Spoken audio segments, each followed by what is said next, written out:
राधे राधे भक्तों, अभी वैसाख का महीना चल रहा है और वैसाख के महीने में सुबह जल्दी उठकर नहाने का और व्रत रखने का बहुत ही बड़ा महत्व है। तो इस महीने में कुछ कथा कहानियाँ हैं जो सुनने से 100 गुना फल मिलता है। तो आइए वैसाख मास में सुनने वाली बांदरी की कहानी हम आपको सुनाने जा रहे हैं। एक राजा था, उसने 3 शादियाँ की, किंतु फिर भी उसके कोई पुत्र नहीं हुआ। किसी पंडित ने उसे वैसाख स्नान की सलाह दी। तब उसे रोज वैसाख माह में ब्रह्म मुहूर्त में उठकर गंगा स्नान करने का नियम बनाया। राजा का आदेश था कि उसके पहले नदी में स्नान कोई नहीं करे, किंतु वह जब स्नान करने जाता तो उसे गंगा जल में अस्थिरता दिखती और पानी में हलचल दिखाई देती। उसे लगता कि अवश्य कोई न कोई मेरे से पहले गंगा में स्नान करके जाता है। उसने पहरेदार बैठा दिए कि कोई आता दिखे तो पकड़ लेना। वहाँ नदी के किनारे ही एक पेड़ में एक बंदरी रहती थी। वह नित्य राजा से पहले स्नान करके पेड़ में वापस चढ़ जाती थी। महीना पूरा होने आया, किंतु कोई पता नहीं लगा सकता कि कौन पानी में नाखर जाता है। राजा ने मन ही मन में अज्ञात व्यक्ति की चतुराई की प्रशंसा की और प्रतिज्ञा की कि यदि वह नारी जाति की हुई तो मैं उससे विवाह कर लूँगा। अंतिम दिन राजा ने उसे नहाकर पेड़ पर चढ़ते देख लिया। राजा के साथ नौकर थे, उन्होंने उसे पकड़ लिया। राजा को प्रतिज्ञा की याद थी, इसलिए उससे विवाह कर लिया। वैसाख स्नान के पुण्य से उसके गर्भ रह गया।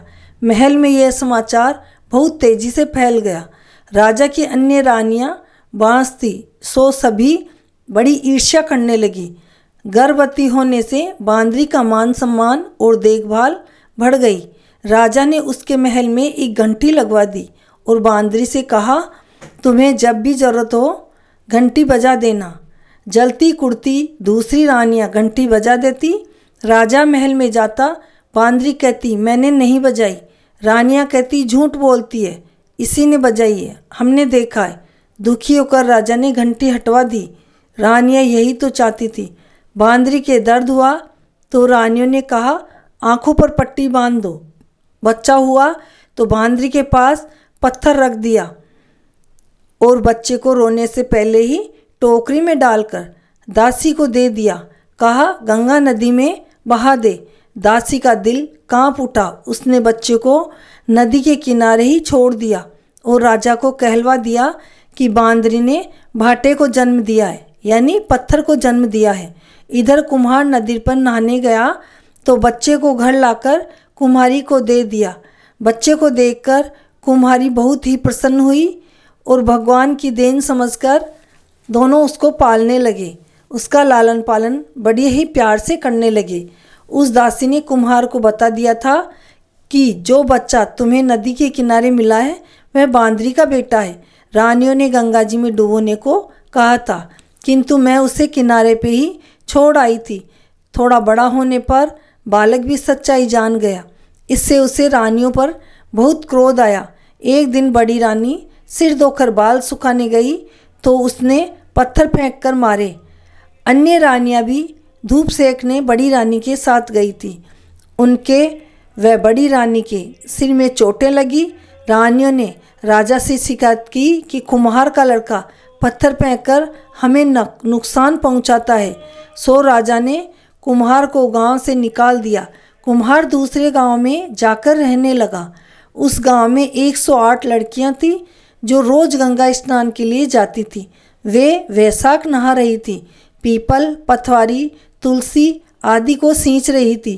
कथा कहती थी एक दिन देर होने के कारण धूप तेज हो गई, प्यास बहुत लग रही थी। सब कहने लगी अब क्या करें। आगे एक पेड़ के नीचे पानी का मटका भरा रखा देखा और पेड़ पर कुम्हार का लड़का बैठा था। लड़कियों ने लड़के से कहा हमें प्यास लगी है, तेरे मटके से जल पिला दे।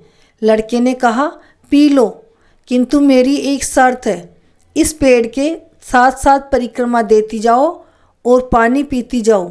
किसी ने हाँ कहा, किसी ने ना कहा, किंतु प्यास बहुत तेज़ लग रही थी।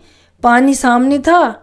यह देखकर वह सभी परिक्रमा देकर पानी पीती गई।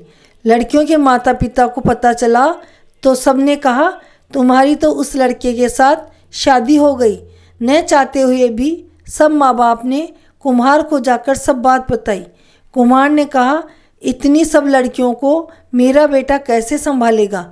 माता पिता ने कहा कि यह तो उसी से पूछो जिसने इन लड़कियों से पेड़ के फेरे लगवाए हैं। लड़के से पूछा तो उसने कहा, मैं सब संभाल लूँगा। उन सब लड़कियों की शादी उस कुम्हार के लड़के के साथ हो गई। 9 महीने बाद हर एक लड़की से एक एक पुत्र पैदा हुआ। एक दिन लड़के ने सोचा, अपने महल में चलकर सभी बहुओं व पुत्रों को माता पिता का आशीर्वाद दिला लाएं। सारे परिवार को साथ लेकर राजा से मिलने उसके महल में गए। उसने सबको पहले ही बता दिया था कि राजा व बंदरी के पैर छुएं, अन्य रानियों के नहीं। सबने ऐसा ही किया।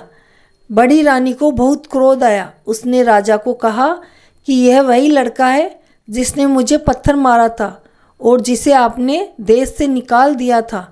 आज फिर मेरे पैर न छूकर इसने मेरा अपमान किया है, इसे मरवा दो।